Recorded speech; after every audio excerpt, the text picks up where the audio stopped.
Hi everybody. I am going to bottle up my Mr. Beer. It's been sitting for 2 weeks and I tasted it. It's the Mexican Aztec Cerveza, I believe it's called. It just tastes like flat beer. There's nothing you can tell on top of here. The yeast is completely dead now. There's no foam or anything on top, so I know it's good to go. So I watched the video on how to do the bottling, but I've done some bottling of some other things before, so I'm going to cut a little bit of corners but still sanitize. So if you look here, Mr. Beer kit comes with some large bottles. We'll be sanitizing those along with the caps and getting this guy into the bottles for carbonation, and it's going to take 2 weeks. And the cool thing is Mr. Beer gives you, here's the caps, instructions, and a DVD, and some labels, but I'm not going to use those labels. And these are carbonation drops. They look like candy, actually. I don't know if you can get in on that. But you put 2 of those in each one of these large bottles. So come on over here and we will sanitize. So basically what I've done is I've taken the Mr. Beer sanitizer pack. When you brew, you use half the pack to do the brewing because you got to sanitize anything that's going to touch the beer. And then you save the second half of the pack to do the sanitizing for the bottling, and that's what I have in here. It's all dissolved. I didn't have a 1-gallon jug to shake up, so I put it in there and I used a spatula, and it's all dissolved now. So I just take my caps, throw them right in. Those will get sanitized. You just submerge those in there. Then what Mr. Beer says to do, Then what Mr. Beer says to do is to put sanitizer in here, shake it up, and let it sit. It's kind of overkill. As long as the sanitation gets in there, just get some in. It's a little less than half. Give it some more. And it all depends what you have around the house. I mean, if you have a 1-gallon jug, then use a funnel and fill it up. Let's give these a shake. So as long as the sanitation is touching, dump it right back out. There's no need to rinse this. The sanitation is... They say it's good for the yeast and everything else. I don't know what it's actually made of, but it's no rinse. So I'm going to set that aside, and I'm going to go through the rest of there's probably like 11 bottles, and I'll be right back. Okay, so all my bottles are now sanitized. What I forgot to mention earlier, I did go back and I ran some really hot water through here a couple times for a good rinse because it came out of the factory that way. Then I sanitized just to make sure it was clear. Clean, rather. So, here's the Mr. Beer, and I grabbed this glass just so you could see. It comes with this spout, and you can see the color of this Mexican beer. So there's a little sample of it. You can get in on that. But that would go good with a lime in the summertime. And you can actually taste it to see, so... Tastes like a light Mexican beer. Flat, though. That's where the next process comes in. When we put the carbonation drops in, they sit for 2 weeks. The yeast will reactivate, start eating the sugar that's in those drops, and instead of the gas escaping, because the gas escapes through the cap, actually, Mr. Beer has grooves underneath this cap, so there's no airlock. You don't actually see the fermentation happening. But now, when the yeast will eat the sugar, it'll trap the CO2 and create carbonation. That's how you get it. So, pretty good. So we're just going to grab a bottle here. Very simple. Tip it on its side and just kind of watch. Let me try to get it like this so maybe you can see it fill. And let her go. You want to leave about 1.5 inches from the top because you do need some headspace there for the gas to move. If it was all the way up to the top, then there would be no place to go and you'd have quite a leak or maybe a bottle bomb where it blows up on you. So that's filling right up, and we're going to stop it a little bit early. So we're going to leave about that much headspace. Actually, I want to put a bowl down below here because it drips to catch that. And then Well, we're not going to cap it. Well, you know what I'm going to do?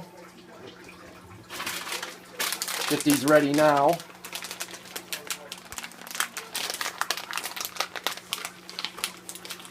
And we're going to put 2 carbonation drops inside. 1, 2, right out of the sanitized solution. Cap it off. Nice and tight, and you want to give it a few shakes so it just mixes in there a little bit. And that one's done. So that's going to sit for 2 weeks. This bottle has some flexibility to it, but as carbonation builds up, it's going to get really tight. It's going to get real stiff. Then you'll know you're good to go. So I'm going to go through the rest of these, and that's pretty much it. Once I get down to the bottom, I'm going to have to put a book or something underneath here, and there will be some sediment. So I am going to leave this in the sanitizer. I'll put that in there now, just in case, because the yeast settles down to the bottom, and you start to get some sludge down there. So towards the end, I'm going to run it through this filter, maybe even a coffee filter inside here to catch any garbage that I don't want inside the bottle. And then you're good to go. That's it, folks. That's bottling Mr. Beer. See you next time. So long. I just came back. I ended up with 11 large Mr. Beer bottles. I think they're like 750 milligrams. But I wanted to show you inside, which I didn't realize. If you could see inside the Mr. Beer, that's kind of like a trap for sludge. So if you could, let me go in there, and if you could see where the spout is, I don't know if you can see that or not. It's raised up above that trap, which is nice. So when you're filtering out the beer, I'll get this way, sorry guys. When you're filtering out the beer, or rather when you're drying out the beer, all the sediment stays right there in that trap right on the bottom, which is awesome. So when I'm tipping it, you can see how it's starting to get to the spout. So at the last one, I stopped a little bit short on the last one. You can see right there in the sink, I left the spout open. That's the crappy stuff.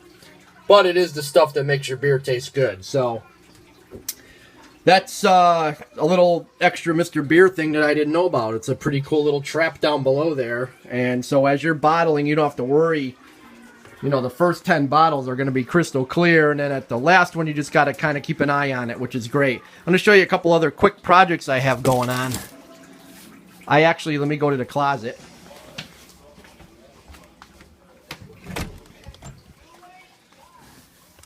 This is about, it's kind of dark in there, 3 gallons of a brown ale that I have going on. That's going to be about another week and a half until I can bottle that guy up. In the back there, which is also hard to see, but I have 1 gallon of just plain alcohol going. There's 3 cups of just regular table sugar, cane sugar, and 1 gallon of water, and that's, according to my reading, it's going to be about 7.5% alcohol. And I've been making some wine coolers out of that. I just kind of take some juice. The cat's going crazy. I just kind of take some juice, like Welch's grape juice or some anything, apple juice, and I mix the alcohol into it, bottle it up. Then I had some strawberries, so I infused some strawberries. This is just starting to clear up now. I actually drank quite a bit of this. This is a really cool one of those caps there. It's like a Grolsch type cap, but it's a vodka bottle, a 360 vodka bottle. I'd like to get my hands on some more of these, but that strawberry, I want to call it vodka. This is only about 5% alcohol in there. It's great with like club soda or tonic, but it is sweet strawberry alcohol. Tastes great. Then, on my second batch, this is just starting to clear up, I took apples. And the reason they're cut so small is because the top is so small, so I want to be able to get the apples back out of here. But believe it or not, this was milky white. And if you use Knox Jello, it's like a gelatin, it's a clear gelatin, and you mix that up, you take like a little packet and you do about, I think 1 packet's good for 5 gallons, so I did about a 1/4 packet.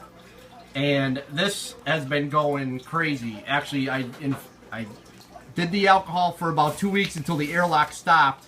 Then when I added the apples, the yeast found the sugars of the apples and just started going crazy. And it's been in here 4 days. And the reason I airlocked this is because with the strawberries I did, and the next day I popped that top off of there. I thought I was going to blow my face off. There was gas flying out, and there was a lot of pressure in there, so I had to airlock it. And luckily for me, these airlocks fit my 1 gallons, and they also fit this vodka bottle. So that's about every 13 to 15 seconds. I'm still getting some bubbles out of there, and I don't know if you could see in there. Probably not, but there's bubbles rising up. There goes a guy. See, they're just small bubbles coming up right into the apples here. And I already took a couple sips of this, and it tastes delicious. So that's going to be either on the rocks, or it's going to go into a mixed drink or something like that. So that's going on. Then, like I said, with the other alcohol that I made and the one that you saw in the closet, I'm mixing different juices to make wine coolers, and I'm putting them in sanitized beer bottles and capping them off, and I label each one what they are. Put a little bit of sugar in there for carbonation, and I'll know next week if they carbonated any more. Everybody normally stops the yeast on these things, but everyone stops the yeast because they're afraid, but I'm not, so I want them carbonated. Usually it's just a juice. So we'll see how all that works. I'll be back with some more videos on all this. This is all new to me. I'm doing a lot of reading, a lot of YouTubing, and trying to figure out what's going to be kind of cool. So I got wine coolers going, I got infused fruit going, and I got Mr. Beer going. I have some brown ale going on my own. That's in a Poland Spring bottle. If it says #1 on the bottom, it's food grade, and I was told by the person at the beer, wine, and hobby store that a lot of his customers are using it. So I used to have Poland Spring, and I don't anymore. I had a bottle, washed it out, sanitized it, and I got 3 gallons of beer going in there. And then eventually when I build up my equipment, I'll be doing 5-gallon batches. But I like to do some small batches at first, so I'm not stuck with 60 bottles of beer I'm not happy with. So I'm going to be infusing some hop. Like I put hops in that one. I got Munton's Old Ale with some added hops to it. So we'll see how that works out. That one's going to be, I think, about, I forgot, 7% alcohol, 6.5% in that one. So, playing around. So as more, and my friend and I are doing this, so as we develop more recipes and ideas, I'll be throwing them on YouTube. Thanks for watching, guys. So long.